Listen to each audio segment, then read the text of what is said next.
I'm gonna know some Spanish.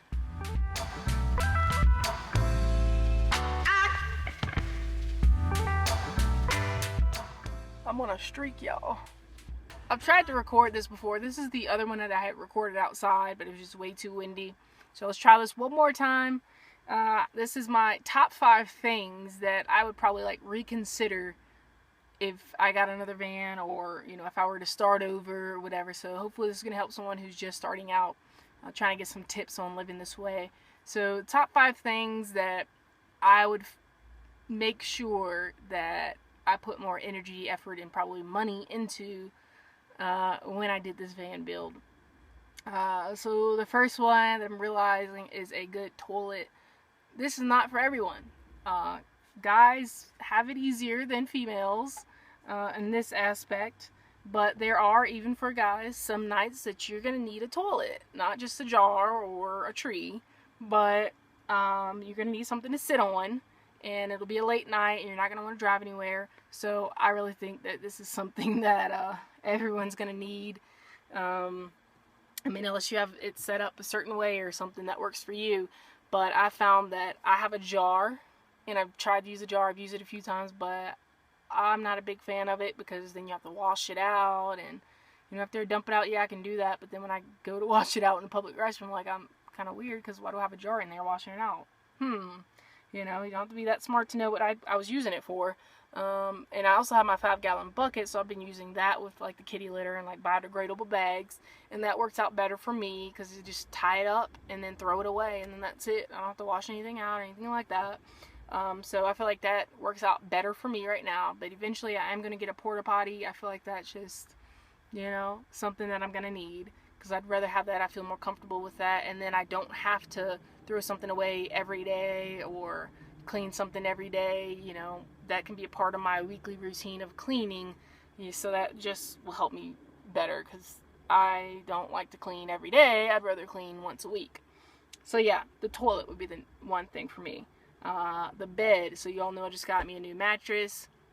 I just put my old foam on top of that one yesterday, I think it was, and it's definitely even more comfortable than it was before, because the mattress I got's firmer than what I like, but it works well so I don't feel the wood under me, and it gives me a good height. But the other foam that I had, once I put that on top, is soft. So this morning was amazing when I woke up. Amazing. So I'm very happy about that right now. But having a comfortable bed, or a bed that will support your body, is important, because there's a lot of different ways in this lifestyle that you can sleep.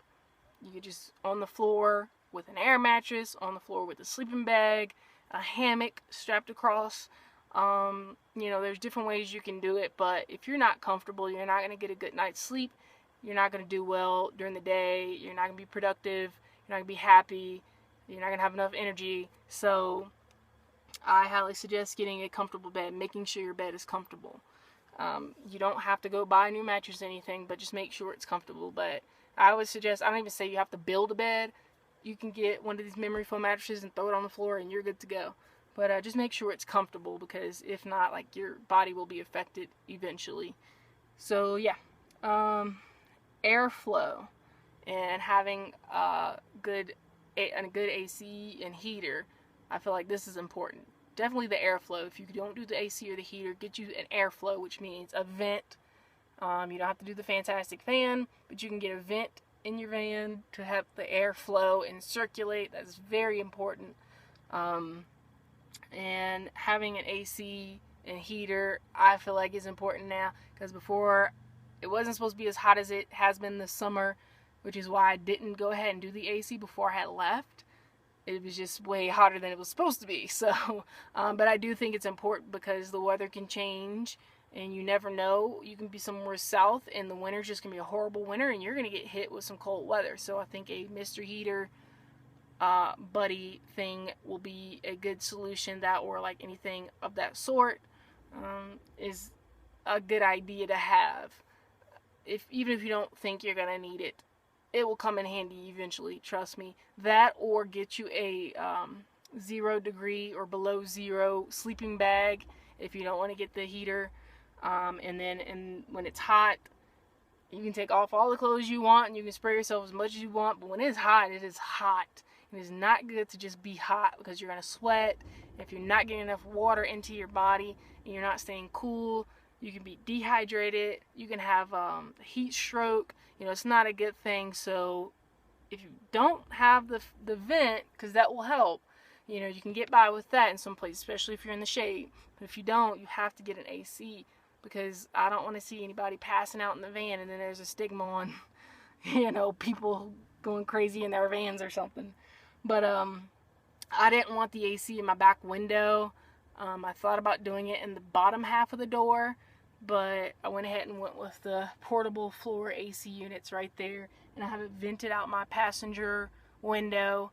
And maybe at the end of this video, if I remember, I'll try and record a little clip of that, or at least take a picture and show you what it looks like.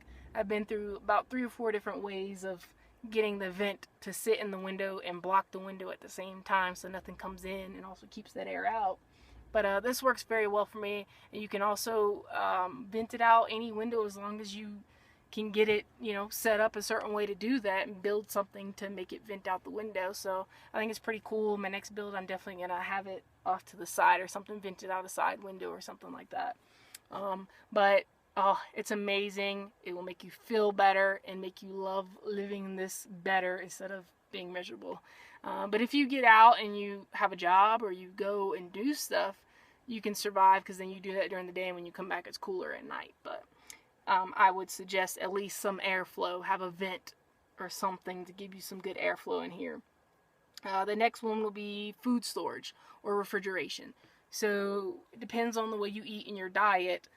If you need a refrigerator, some people don't need it because they eat a lot of fresh foods, so they don't need that. I need the refrigeration right now.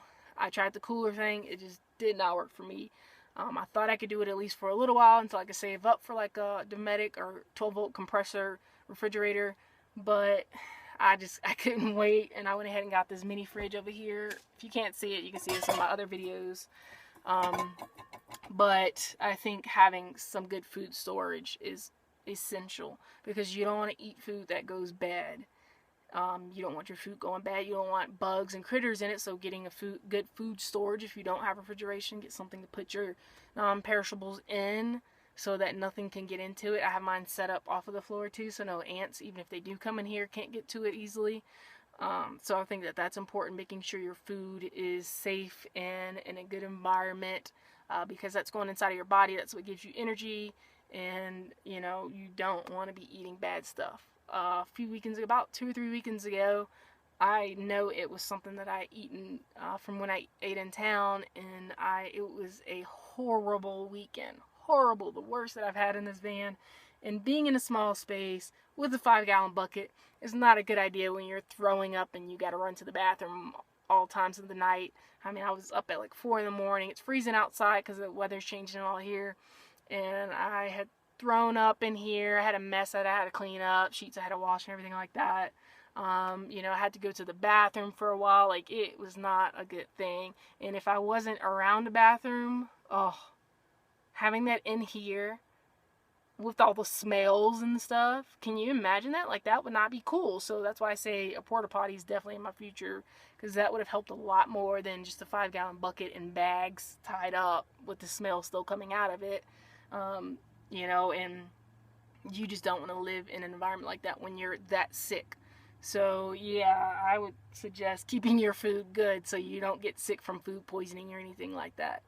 And then my last one, my 5th point that I can think of right now, is having good organizational skills, or just having stuff easily accessible. So accessibility. So I had moved my bed in. You all seen that cleaning video where I moved my bed in. That helped a lot for me to be able to access a lot of my kitchen stuff that's right under here. Before I couldn't reach that stuff, so I wasn't cooking as much. I wasn't eating the healthy stuff because I couldn't reach some of the stuff that was down here. So having stuff easily accessible makes for a healthier lifestyle and a happier lifestyle. You know, all my hygiene stuff that I go through every day is sitting right there. You know, things like that that you use every day or very often should be easily accessible, because if not, like, you're not gonna live in a happy place. So in doing that, you want good storage space too, to where it's easy to get to and you're not struggling to pull drawers out. Or, I mean, this is starting to get on my nerves now too, because like I still have to, you know, stuff's a mess under there, and even if I fix it, it gets a mess very fast. So just, you know, just having a good setup with storage and accessibility is important in my opinion. And all of these are just to make your life easier and make you feel more comfortable living in a small space, because it is a small space. And if it's not comfortable and it's not easy, you're going to get frustrated very fast. You're not going to be happy. You're not going to be healthy, and that's going to affect every other area of your life. And then you're not going to like this lifestyle. So to sustain this lifestyle, you want to be in a very comfortable environment. So I may have said this before, but I suggest going out on weekends and staying in your van, even if it's just in your driveway, and being in this small space and seeing what you use and seeing how you move in it, and you know, just working with that and figuring that out and hashing through all of that before you hit the road or before you move into it full time. I think that is highly suggested, because you would rather do that then when you have another place to go to and you have time to move stuff around and adjust and find other things to put in here to help you with that, than doing it on the road, and you're struggling, and when you're trying to stealth camp and find a parking spot, and then you park, you're too tired and you don't feel like struggling to get stuff out and do this, and then you wake up the next morning, you're rushing trying to find the stuff and do this. You know, it's a trickle effect, and it's not the best environment and the best way to live. So trying to help you out here. So I hope these top 5 things that I would reconsider if I were to do this again, I hope those helped you. But again, this is just my opinion, and the top 5 things I can think of right now, because I've been dealing with that since I've been here, is adjusting to those things. So yeah, I finally feel pretty good with it. I just kind of want to adjust my layout, but that'll come. You know, I didn't pay for any of this shelving and storage stuff that I have in here, except for my bed that I built. So if I throw it away, it is what it is. I definitely want to keep these cabinets because they're nice and my uncle gave them to me. But this will probably go soon if I keep the van. If not in the next van, I'm already going to have some plans for a new layout. But I mean, I'm comfortable, but this could be better for me in my kitchen area. So yeah. Like I said, I hope this helped someone out there, or at least gave you some ideas on some things to think about. But do your best to get your place set up before you head into it full time, in my opinion. So yeah, thanks for watching. Hope this helps, and I'll see you in the next video.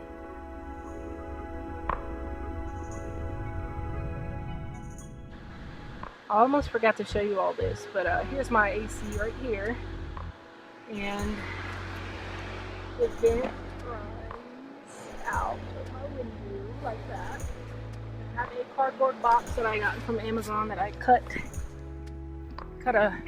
basically taped it up to close it, and then I cut a slit in the bottom to fit under there and over top of it, and then cut a hole for it to vent out. You see my tape's not holding up on this top part, and I put this on top because it's cardboard and it would rain, so this would block the rain.